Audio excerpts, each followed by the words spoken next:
Hoy vamos a concluir esta parábola y quiero hacer una breve introducción y un resumen chiquitico de lo anterior para que encaje el final.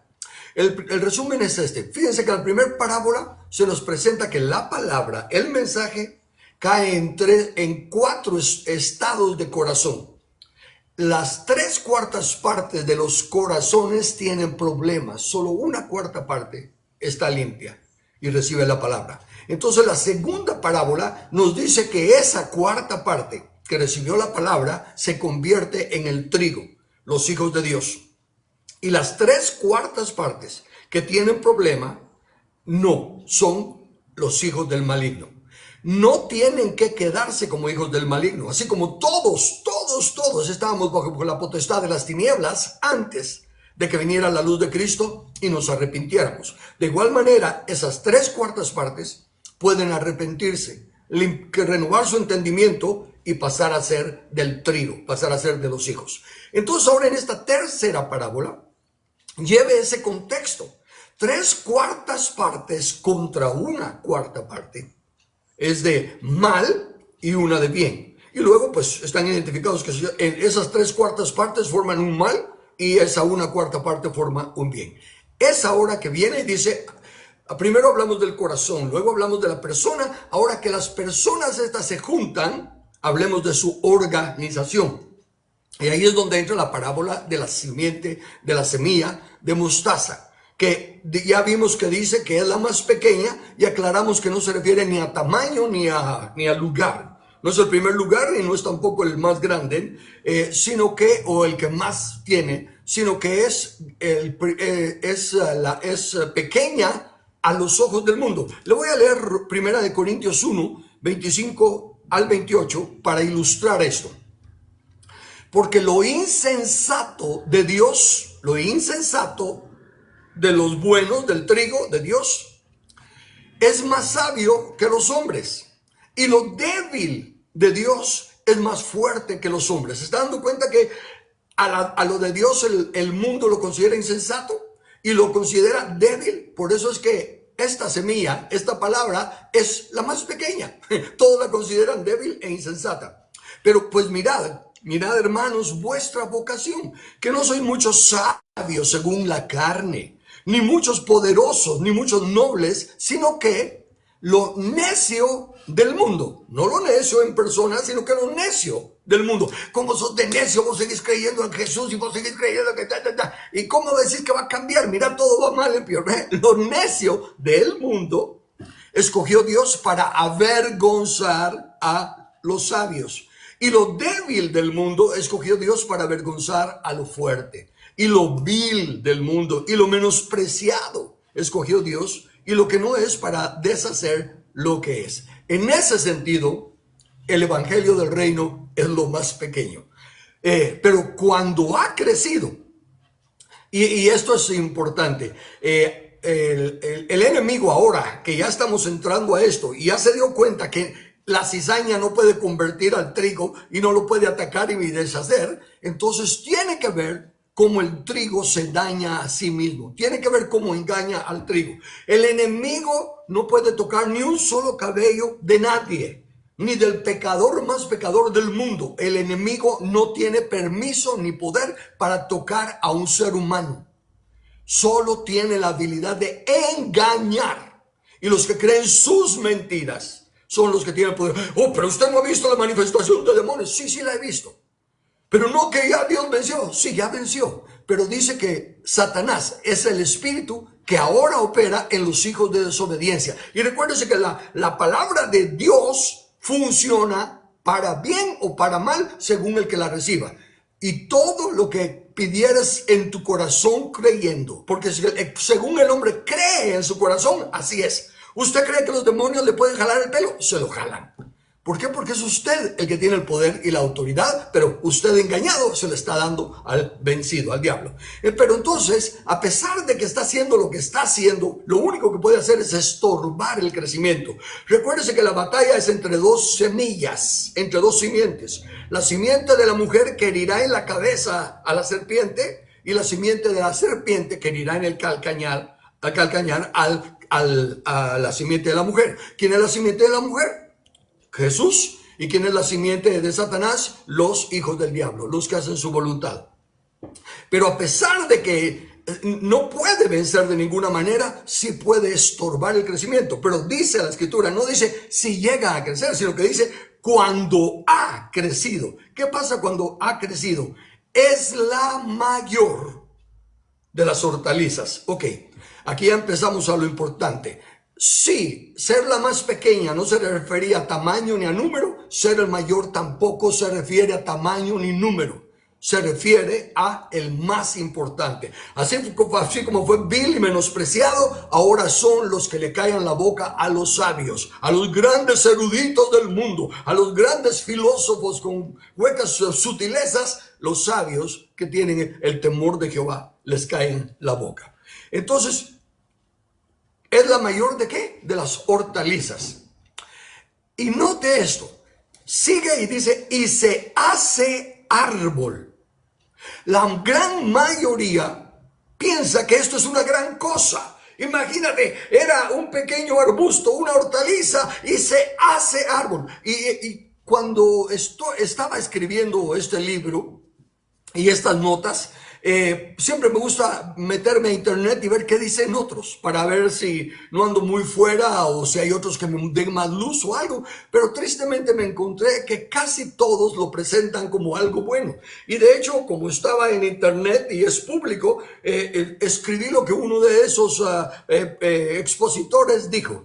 Dice así él, esto es lo que le voy a leer ahorita, es lo que el expositor le dijo a su congregación.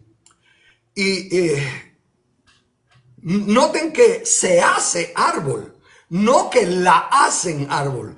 Ella va más allá de su naturaleza y aunque está destinada a ser hortaliza, su fe la lleva a cambiar de especie y convertirse en árbol. No importa si es un árbol pequeño, lo importante es que trascendió sus propias fronteras y no se conformó con ser una hortaliza grande. Además, viene la mejor parte. En sus ramas resistentes y frondosas anidan las aves del cielo. Las bendiciones del Señor anidan en las personas que luchan por sus sueños y crecen como la semilla de mostaza.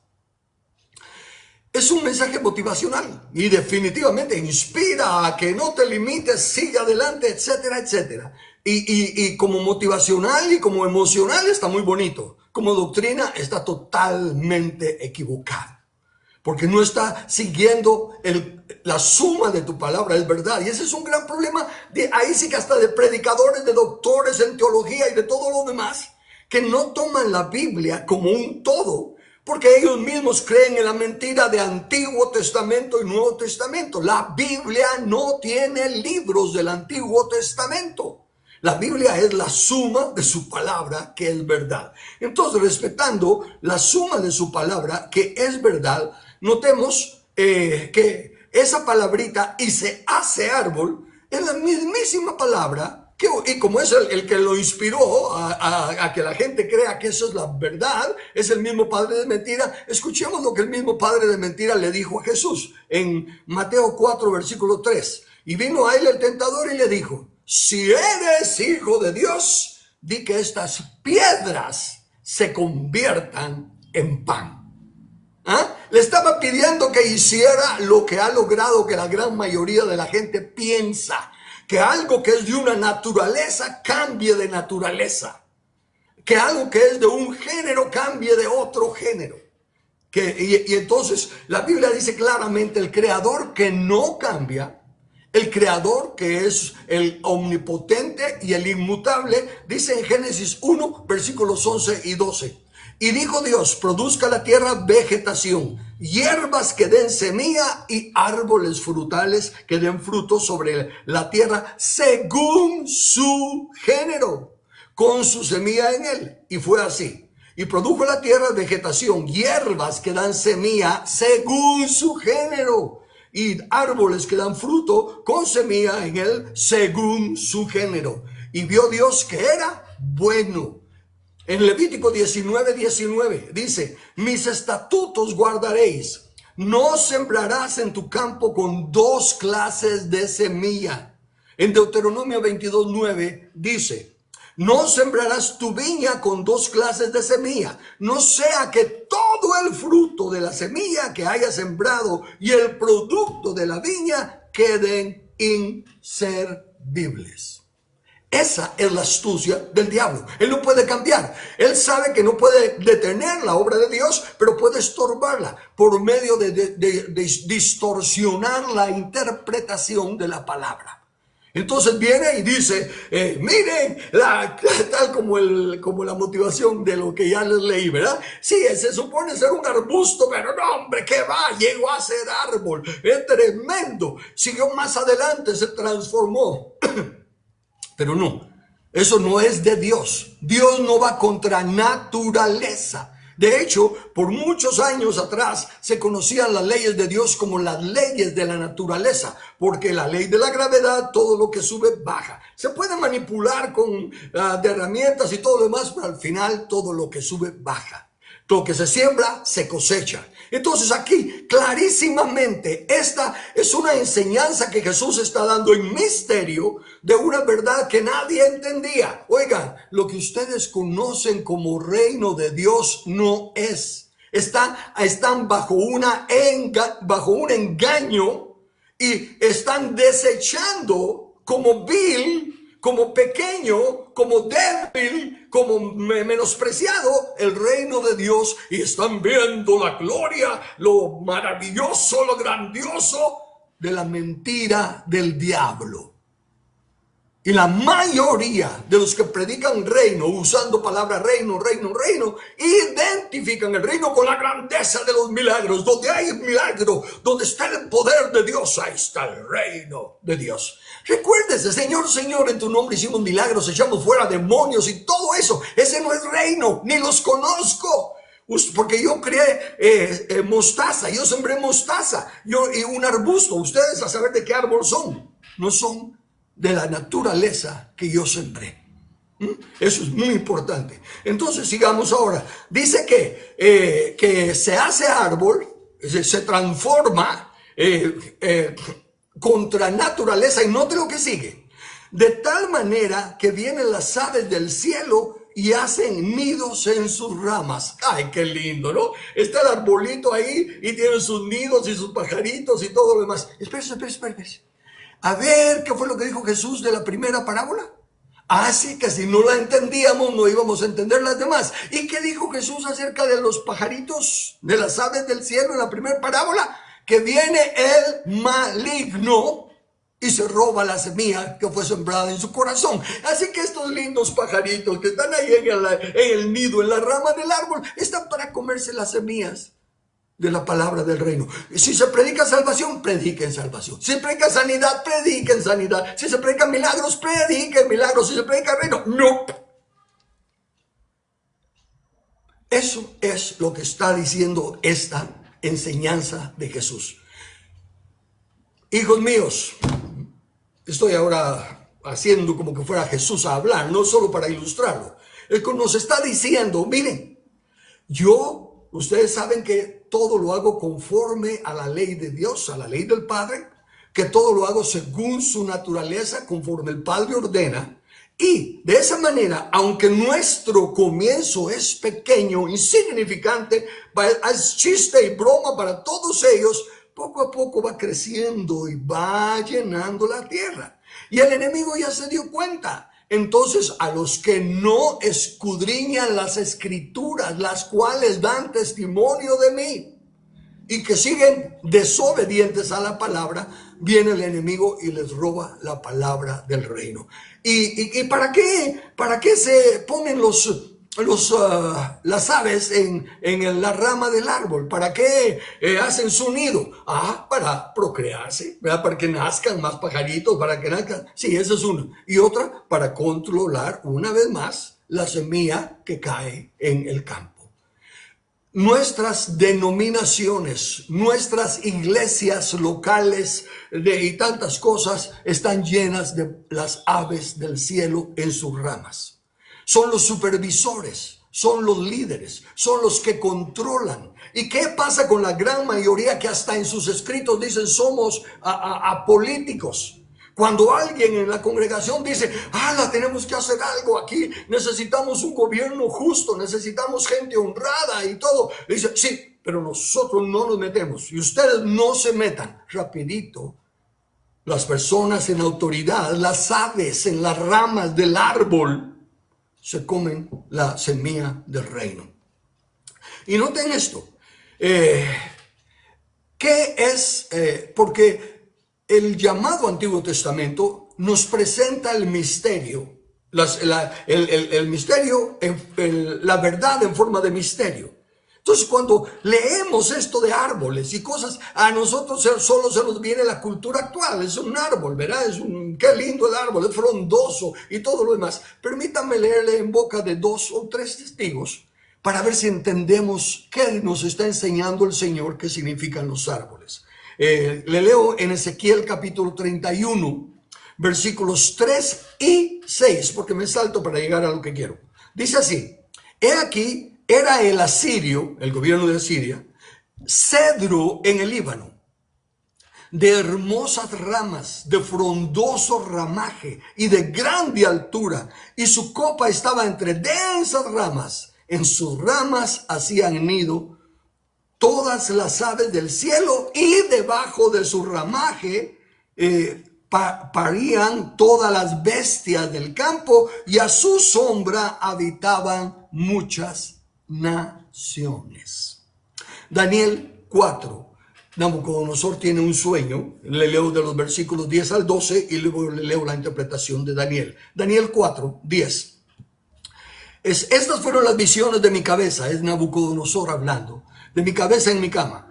Me parecía ver en medio de la tierra un árbol cuya altura era grande. Crecía este árbol y se hacía fuerte, y su copa llegaba hasta el cielo, y se le alcanzaba a ver desde todos los fines de la tierra.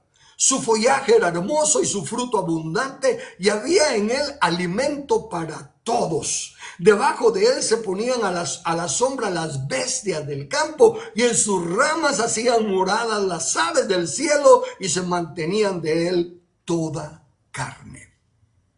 ¿Está captando? A los asirios, todas las naciones, acá, todas las naciones, toda carne. Ahora la interpretación de Daniel. El árbol que viste, que crecía y se hacía fuerte, y cuya copa llegaba hasta el cielo, y que se veía desde todos los confines de la tierra, cuyo follaje era hermoso y su fruto abundante, y en que había alimento para todos. Los gobernantes del mundo se enseñorean de la gente y son tenidos como benefactores, porque había alimento para todos, debajo del cual moraban las bestias del campo, y en cuyas ramas anidaban las aves del cielo. Tú mismo eres, oh rey, que creciste y te hiciste fuerte, pues creció tu grandeza y ha llegado hasta el cielo, y tu dominio hasta los confines de la tierra. No hay forma de equivocarse cuando dejamos que la Biblia interprete a la Biblia. Y Jesús, cuando él habla de su reino, dice, yo soy la vid, vosotros los pámpanos. No dice yo soy el gran árbol. No, el gran árbol con las aves en las ramas, y que las bestias y las naciones se cobijan bajo sus sombras, son los gobiernos humanistas, los gobiernos mundanos, los gobiernos de la mala hierba, de la cizaña. La semilla del Señor es de mostaza, es de una hortaliza. Y entonces Jesús dice, yo soy la vid y vosotros los pámpanos. La vid no tiene ramas, no se pueden hacer nidos en sus ramas. La mostaza tampoco tiene madera, no es un árbol para que hayan nidos. Entonces lo que nos está hablando esta parábola, compréndala por favor y mire a su alrededor. Si somos, por ejemplo, quedémonos en Guatemala, aunque se aplica a todo el mundo. Si somos tantos cristianos en Guatemala, y si nos suponemos ser la luz del mundo y la sal de la tierra, ¿por qué estamos en tantas tinieblas y la sal ha perdido su sabor? Porque estamos creyendo que el reino de Dios es semejante a los reinos humanistas. Jesús dijo, no, mi reino no es de este mundo, mi reino no es un árbol donde están las aves y cobijan a las bestias. Eso es el humanismo. Y si se dan cuenta, todos los que están debajo del árbol recontentos aplaudiendo son las bestias, los que no tienen raciocinio, los que tienen mente reprobada, los que no les importa que sea contra naturaleza el gobierno que tenemos. Entonces, ahí ya está. Ahora le voy a leer otro texto que no tiene nada que ver con la parábola en sí, pero tiene una gran enseñanza si tan solo conociéramos las Escrituras. Fíjese, va Jesús por ahí y le dice: Señor, queremos seguirte, ¿verdad? Queremos ser tus seguidores. Y Jesús responde en Mateo capítulo 6, versículo 20. Jesús le dijo: las zorras tienen guaridas y las aves del cielo nidos, mas el Hijo del Hombre no tiene dónde recostar su cabeza. ¿Qué sentido le hay a eso? ¿Qué tiene que ver zorras? Aves, bueno, tal vez ahorita que estamos leyendo de aves, tal vez las aves aquí pues está refiriéndose a lo mismo de la parábola. Porque los que le están preguntando: Señor, queremos seguirte. ¿Y para qué querían seguir a Jesús? ¿Qué era lo que Jesús andaba haciendo? Predicando el evangelio del reino. Y estos querían seguirlos. ¿No sería entonces: queremos unirnos a tu grupo? Y la respuesta de Jesús, ¿por qué les responde? Las zorras tienen guaridas, las aves tienen nidos, pero yo no tengo donde recostar la cabeza. Si ponemos el contexto del reino de Dios, si ponemos el contexto de las naciones, tal y como Jesús lo está poniendo aquí con la parábola de la semilla de mostaza, y que para todos los judíos era conocido, lo de Asiria era conocido, lo de Babilonia era conocido, todo lo de los conceptos humanistas para referirse a un reino mundano. Pero ¿en qué forma tiene... ¿Qué tiene que ver las zorras con política? ¿O por qué Jesús les está diciendo las zorras tienen guaridas? ¿Qué es la guarida? Bueno, la guarida es el lugar donde se recuerda que es guarida de ladrones, guarida de todo, es un escondite, ¿no? Es la guarida de las zorras. ¿Y quiénes son las zorras? ¿A usted ha oído alguna interpretación, desde luego de la Biblia, acerca de las zorras? Así, las zorras pequeñas son las que se comen bueno, ahí es una ilustración de zorras pequeñas comiéndose la semilla, la simiente, ¿verdad? Y todo. Pero note esto: Jesús es el que usó zorras. Las zorras tienen guarida. ¿A qué se refiere Jesús con zorras? Bueno, eso sí lo podemos leer en la Biblia. Permítame leerle ahora Lucas capítulo 13, versículos 31 y 32. Aquel mismo día llegaron unos fariseos diciéndole: sal y vete de aquí, porque Herodes te quiere matar. Le están advirtiendo: el rey Herodes te quiere matar. Ahora escuche la respuesta de Jesús. Y les dijo: id y decid a aquella zorra: he aquí, yo echo fuera demonios y hago curaciones hoy y mañana, y al tercer día termino mi obra. ¿A quién le llama zorra Jesús? A Herodes, al rey, a un gobernante. Los gobernantes tienen sus guaridas. Ali Baba y sus 40 diputados y todo lo demás. Las zorras tienen guaridas, tienen en dónde esconderse. Y ahorita, en cuanto a las aves, tienen sus nidos, manteniendo el mismo contexto: Señor, queremos seguirte en tu reino. Díganle a ese rey que no me asusta, que yo sigo con lo que tengo. Y las aves también, aunque están ahí comiéndose la semilla, no importa. El único problema ahorita es que yo todavía no tengo un cuerpo que me entienda.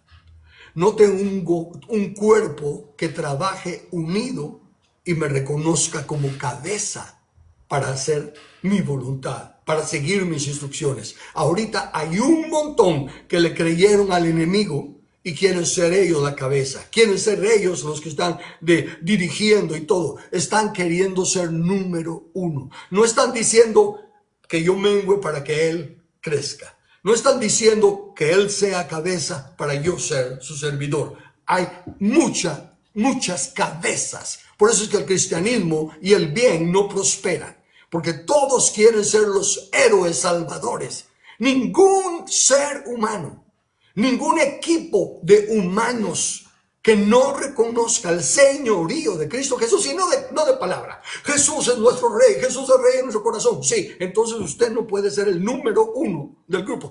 En las organizaciones de Dios, Dios nunca delega autoridad a una persona. Jesús, perdón, nunca delega autoridad a ninguna persona. En el llamado Antiguo Testamento, sí, porque Cristo no había todavía pagado el precio y nos había regresado a la comunión con Dios. Pero después de Cristo, nadie es número uno. Todos son equipos. Son 12 apóstoles, son ancianos de la iglesia local y son personas, varios fueron hechos apóstoles, varios o algunos, pues vaya, pero lo que quiero decir es en plural apóstoles, en plural profetas, en plural evangelistas, en plural maestros y en plural pastores. No hay nadie que sea el uno de nada. La congregación no está dirigida por una persona, es un consejo de ancianos. Y el equipamiento de los santos no lo da un traidito y unos cuantos traiditos, no, lo dan grupos de apóstoles, grupos de maestros. Y ese grupo de apóstoles y ese grupo de maestros necesitan ser edificados por el resto de los otros apóstoles, profetas, evangelistas, pastores y maestros. Ellos no son número uno, ellos no están arriba. Por eso es que Cristo no tiene dónde recostar la cabeza, porque hay demasiadas cabezas usurpando el lugar de Cristo. En la iglesia tenemos que tener la unidad de la fe. ¿Cuál es la unidad de la fe? Obedecer todo lo que dice la palabra de Dios, pero no como número uno. El número uno es Jesús. Y todos los demás tenemos que estar sujetos los unos a los otros en el liderazgo. Entonces Jesús, cuando le dice, Señor, queremos seguirte, les dice, como quien dice, miren mucha, ahorita estoy de campaña o ahorita estoy haciendo los preparativos para hacer el ejército celestial que va a venir. Ahorita no tengo cuerpo. Ahorita no tengo cuerpo. ¿Dónde recostar la cabeza? Esto es sumamente importante entenderlo, porque el reino de los cielos está siendo socavado, está siendo usurpado por el enemigo que se come la semilla del reino y ha puesto líderes en los puestos de liderazgo, valga la redundancia, para que limiten. Surge un joven que dice, óigame, pero ¿cómo es posible que podamos seguir teniendo gobiernos tan corruptos? ¿Por qué no nos unimos y empezamos a hacer esto? Personas que le dicen, no, jovencito, no se meta en política. ¿Qué va a hacer usted predicando en política? No, use su don y sírvale a Cristo. Recuérdese que eso era lo que decían antaño. No estudie, no vaya a la universidad. ¿Para qué va a aprender de doctor y de médico? Todo eso es temporal, hay que salvar las almas. Y por eso es que no tenemos muchos sabios entre los del mundo, ¿verdad? Porque no todos los profesionales tienen el temor de Dios. De hecho, la gran mayoría lo mira todo como un trabajo, no lo ve como una vocación para servir en el reino de Dios. Entonces, por favor, esta parábola nos está llamando al arrepentimiento, nos está llamando a que nos demos cuenta que estamos siendo orgullosos, que somos nosotros los cabezones que no le damos su lugar a Cristo. Y lo que estamos haciendo es que tenemos, dice, muchos están escuchando doctrina de demonios. Claro. ¿Por qué? Porque no tiene que ser un diablo cachudo y cola y el gran tenedor ese para que aparezca. Puede aparecer como ángel de luz, puede aparecer como uno de los líderes de la iglesia, un hermanito consagrado, pero que nos dice, mijito, no te metas a la política, te vas a corromper, mira que ahí solo malvados hay y todo lo demás. Y es el enemigo. Como Pedro, diciéndole a Jesús, Señor, que no te pase. Y Jesús le dice, apártate de mí, Satanás. Con todo respeto, pero es que ustedes le están sirviendo al diablo cuando no permiten ni enseñan a sus jóvenes lo que es el reino de Dios, lo que es el gobierno. Jesús dijo, mi reino, o sea que si tiene un reino, no es de este mundo, no es árbol, no es como los humanistas, mi reino es como la vid y vosotros los pámpanos, yo soy la cabeza.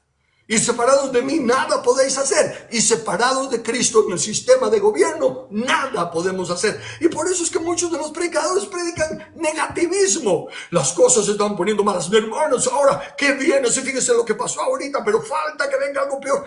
Son predicadores del diablo. La Biblia dice, nosotros esperamos la bienaventurada esperanza, la gloriosa venida de nuestro Rey a reinar. Cuando llenemos la condición que Él nos ha puesto, poned a mis enemigos por estrado de mis pies. Porque Jesús está sentado a la diestra esperando. Lea eso, 8 veces está escrito. Léalo. Es Jesús también el que dice, esperando. Hasta que pongan a sus enemigos por estrados de sus pies. Y todos predican, no, ya va a venir Jesús a liberarnos. Este mundo no cambia si no viene Jesús a cambiarlo. Él dice que no viene mientras nosotros no nos unamos como cuerpo y lo pongamos a Él como cabeza para que Él decida quiénes van a funcionar activamente en política, quiénes van a funcionar en otras instituciones y organizaciones, en las enseñanzas escolares y todo lo demás, y se empiece a proclamar la única ley justa, la única verdad para tener el bien común y para tratarnos todos como la regla de oro, tratando a los demás como queremos ser tratados. Amando primeramente a Dios y luego al prójimo. Ese es el reino de Dios. Ese es el reino de paz. Su reino es justicia, paz y gozo. ¿Cuántos quieren paz y gozo? Todos. Pero se consigue estableciendo la justicia de Dios.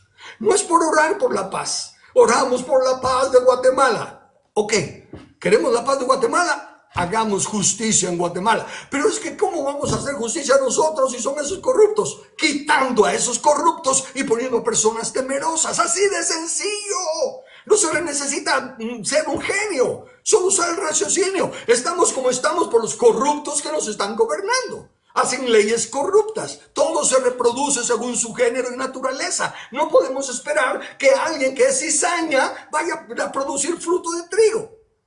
Entonces, si queremos trigo y fruto de trigo, tenemos que plantar trigo.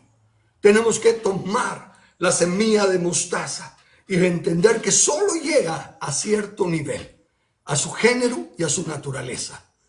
Lo grande y que nos emociona con todas las cosas lindas de los árboles es el engaño del enemigo. El evangelio no es un evangelio motivacional. El evangelio es la verdad que sí trae paz y gozo, pero cuando se aplica la justicia. Entonces, ¿cuál es el fruto que Dios, el dueño de nuestra vida, busca? ¿Qué quiere Dios? Amado hermano, amada hermana, ustedes que quieren amar a Dios y quieren servir a Dios, Señor, ¿qué quieres que yo haga? La respuesta está en la palabra. Si me amáis, guardad mis mandamientos. Oh hombre, Dios te ha demostrado lo grande y misericordioso que es. ¿Y qué pide de ti? Sino que practiques la justicia, que ames la misericordia y que camines en humildad delante de Él. Está clarísimo. Busca primero el reino de Dios y su justicia. ¿Ven? Entonces, ¿qué vamos a hacer? ¿Vamos a creer al escrito está? ¿O vamos a seguir como los fariseos, invalidando la palabra de Dios para guardar nuestras tradiciones? Esta parábola es el mensaje más grande, más tremendo que el Señor Jesús nos dejó para aquellos que tengan oído para oír, aquellos que tengan el deseo de buscar la voluntad de Dios, se den cuenta que no es por otros caminos. Si mi pueblo sobre el cual mi nombre es invocado oraren y se arrepintieren y se apartasen de sus malos caminos. Y como ya dije anteriormente, todo camino que no es a establecer el reino de Dios es un mal camino. No importa cuán lindo, cuán aplaudido, cuán maravilloso sea a los ojos de todos. El reino sigue siendo considerado por muchos el más pequeño. Y aún en la iglesia, tristemente, es al reino el tema que casi nadie toca. Como tal, la palabra reino de Dios y Jesús rey, la repiten y repiten y repiten, pero nunca la esencia del reino. Entonces, esta parábola nos está diciendo, estamos viviendo en un reino corrupto. El reino de Dios está siendo afectado. Y tiene entre sus gobernantes humanos emisarios del diablo, por ignorancia o por maldad. Pero están sirviendo al enemigo, no al rey. Necesitamos recapacitar, escudriñar las escrituras, como dice Jesús, escudriñar las escrituras, porque ellas dan testimonio de mí, y no queréis venir a mí. No seamos nosotros de esos cabezas duras. Bien, preguntas o comentarios.